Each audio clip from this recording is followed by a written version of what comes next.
As Republicans, we are being hunted. The progressive left is following Saul Alinsky's admonition to crush their enemies. And they seem willing to cripple our republic to achieve that end. Our borders are open to invasion. Our cities have become third world hellscapes where shopkeepers and homeowners are being arrested for defending themselves against attack. Our economy is being destabilized. Our energy is being given to China. Our children are being indoctrinated with perversions and propaganda. Our protesters are being held as political prisoners for a crime that they have not been charged.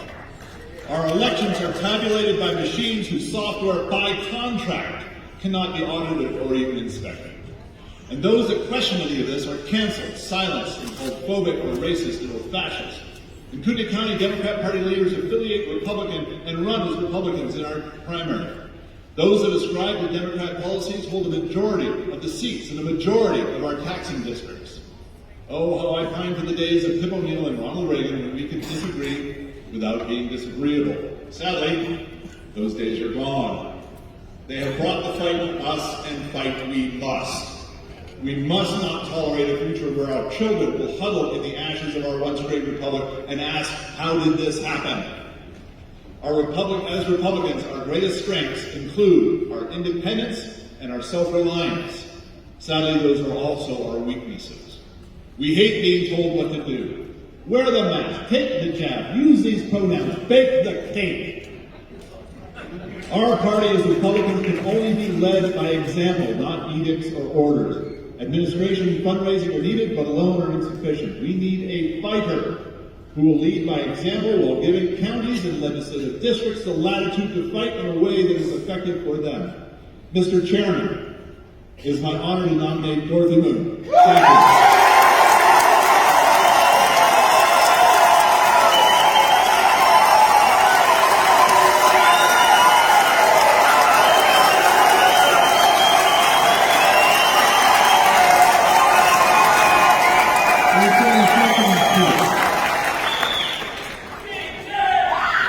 Recognizes Representative Boyle.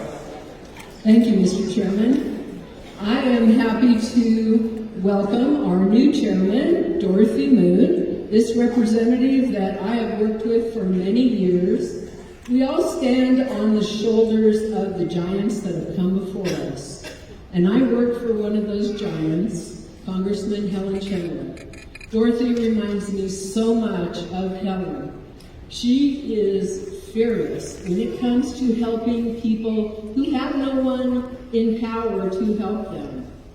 Those that don't know the system, they don't know how to maneuver it. And Dorothy is fearless. I've watched her grow grassroots organizations, raise money, help people. She's incredible, and I'm very, very honored to call her my friend. Thank you.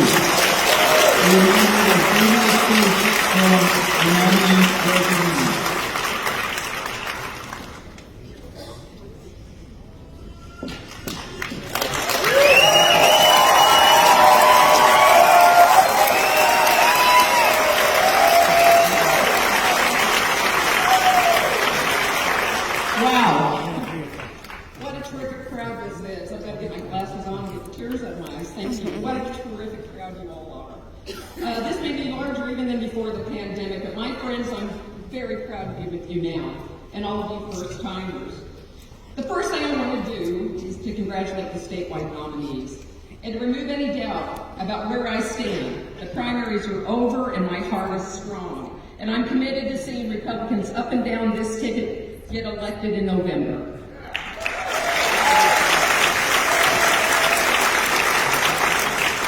A couple of nights ago, someone pulled some dirty tricks trying to upset Chairman Moon at his private event, and using hard-working Idahoans, some of who were going some real hard times, as pawns. I condemn that. And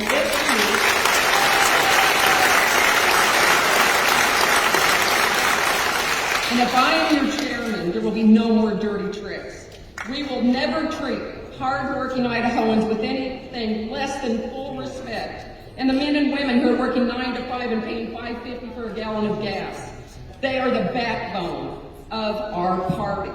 They do have time. We don't have time for dirty tricks, and neither do I. So let's make sure I'm clear on that. Now for the issues. You've been told otherwise, but the reality is that Idaho Republican Party's fundraising has stagnated. I am committed to building a first-rate fundraising building apparatus that will draw national resources and set us up for success against the well-bankrolled Democrat Party. That is our problem. They're coming for us. But most importantly, I'm going to make sure our coffers are funded with Idaho donors and Idaho money.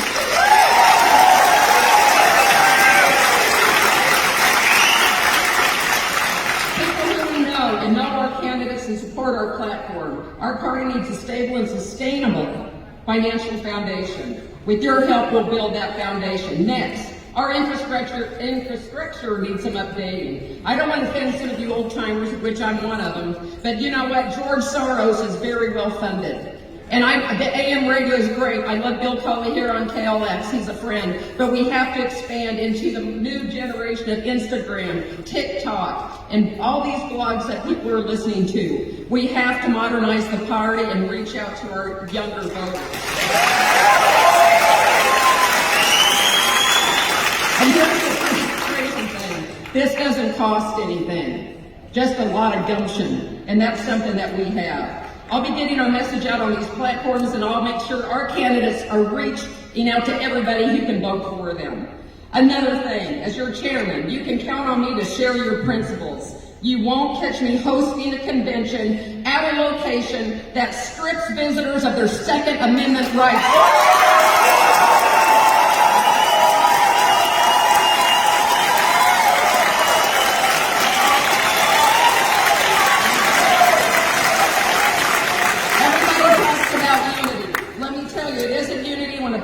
Makes a unilateral decision without consulting state executive committee members. Unity is not when party members let Democrats swing in and meddle in our primaries and monkey around with our platform. Our unity depends on the freedom to debate and decide the party's course. Thank you, and vote for me!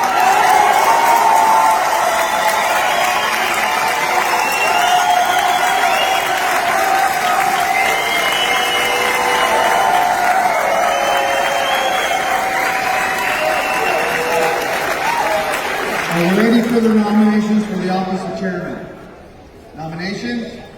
Nominations. See no